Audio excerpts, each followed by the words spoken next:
ये क्या माँ, आज आपने फिर से पानी वाली दाल और रोटी बनाई है। रोज रोज ये गरीबों वाला खाना खाकर हम परेशान हो चुके हैं। हाँ माँ, हमसे नहीं खाई जाएगी ये दाल। तभी चीकू की नजर अपनी नई नवेली अमीर घर से आई चाची की थाली पर जाती है, जिसमें कटहल की सब्जी रखी हुई होती है। उस सब्जी को देख वो खुश हो जाता है। फिर वो हिचकिचाते हुए कहता है, चाची चाची, क्या आप मुझे अपनी थाली में से थोड़ी सी सब्जी दे देंगी? हाँ हाँ, ये लो बच्चों।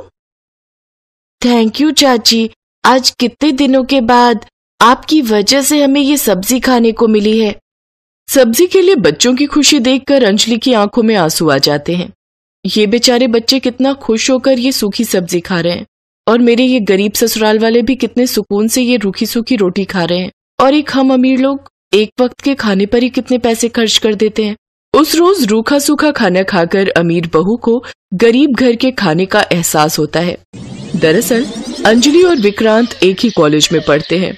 वहीं पर दोनों को प्यार हुआ और इस तरह अमीर घर की बहू गरीब घर में ब्याह करा गई। ऐसे ही एक रोज अंजलि अपनी जेठानी सुमन से, जेठानी जी, क्या कभी आपका मन नहीं करता अच्छा खाना खाने को? अच्छा खाना और पहनना किसे पसंद नहीं है अंजलि, लेकिन हम गरीबों के नसीब में तो ये होता ही नहीं। जब से ब्याह कर इस घर में आई हूँ, बस घर का रूखा सूखा ही खा रही हूँ। किस्मत में हुआ तो हमारा ये गरीब परिवार भी कभी अच्छा खाना खा लेगा। अपनी जेठानी के मन में दबी अधूरी ख्वाहिश को देख अंजलि की आंखें भर आती हैं। फिर वो अपने पति विक्रांत से कहती है, विक्रांत, मुझे भी जल्दी से काम शुरू कर देना चाहिए। देखो, मैंने MBA किया हुआ है तो मुझे भी नौकरी करनी चाहिए। साथ मिलकर कमाएंगे तो इस घर की गरीबी को दूर कर पाएंगे। ठीक है अंजलि, जैसा तुम्हें ठीक लगे। कुछ ही दिनों में अंजलि की एक बड़ी मल्टीनेशनल कंपनी में HR की नौकरी लग जाती है, जहां 60,000 महीने की उसकी तनख्वाह होती है। अपनी पहली तनख्वाह आने पर अंजलि अपने सब घर वालों को एक अच्छे रेस्टोरेंट में लेकर जाती है और उन्हें बढ़िया सा खाना खिलाती है। सारा गरीब परिवार वो खाना खाकर बहुत खुश होता है। तभी उसकी सास अंजलि के सिर पर हाथ रखकर कहती है, जीती रहे बहू, आज तेरे कारण हम गरीबों को भी बढ़िया खाना खाने को मिला। हाँ चाची, वरना पीली दाल के अलावा तो माँ कुछ और बनाती ही नहीं थी। ये सुनकर सब हंसने लगते हैं। ऐसे विक्रांत और अंजलि मिलकर मेहनत करते हैं। फिर कुछ समय बाद वो अपने जेठ जेठानी को 2 लाख रुपए देकर कहती है, ये लीजिए जेठ जी, अब आपको मजदूरी करने की कोई जरूरत नहीं है। आप और जेठानी जी मिलकर परचून की दुकान खोल लीजिए। उन पैसों से जेठ जेठानी दुकान खोल लेते हैं, जिससे घर खर्च चल जाता है और अंजलि और विक्रांत की कमाई से वो नया बड़ा घर बना लेते हैं। आज मैं बहुत खुश हूँ अंजलि, आज तुम्हारे कारण ही हमारा इतने बड़े घर में रहने का सपना पूरा हो पाएगा।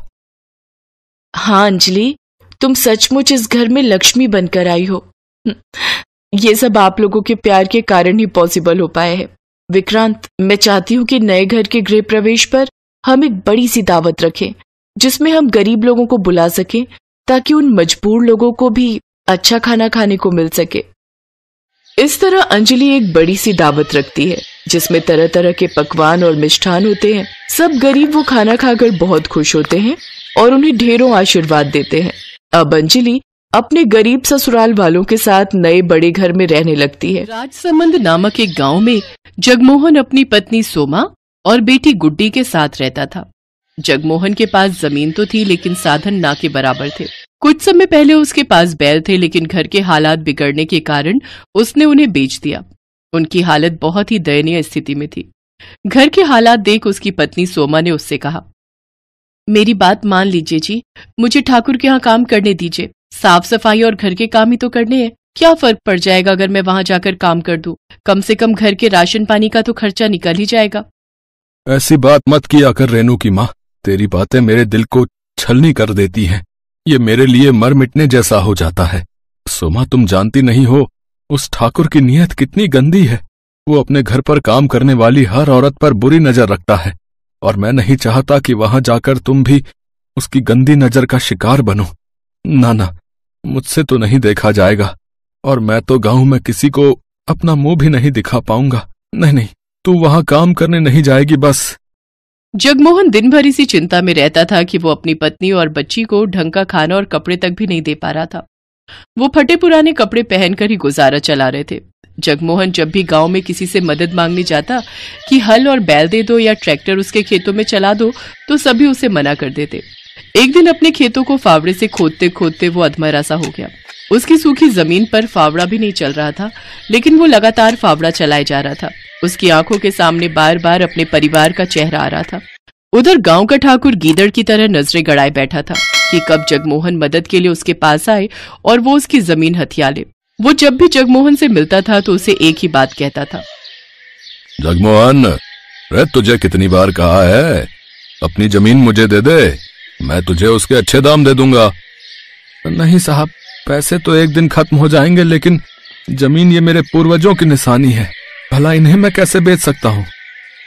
ये कहकर जगमोहन चला जाता है। ऐसे ही कुछ दिन बीत जाते हैं। एक रोज सोमा उससे कहती है, सुनिए जी, घर में आटा नहीं बचा है और ना अचार सब्जी, कुछ भी खाने को नहीं है।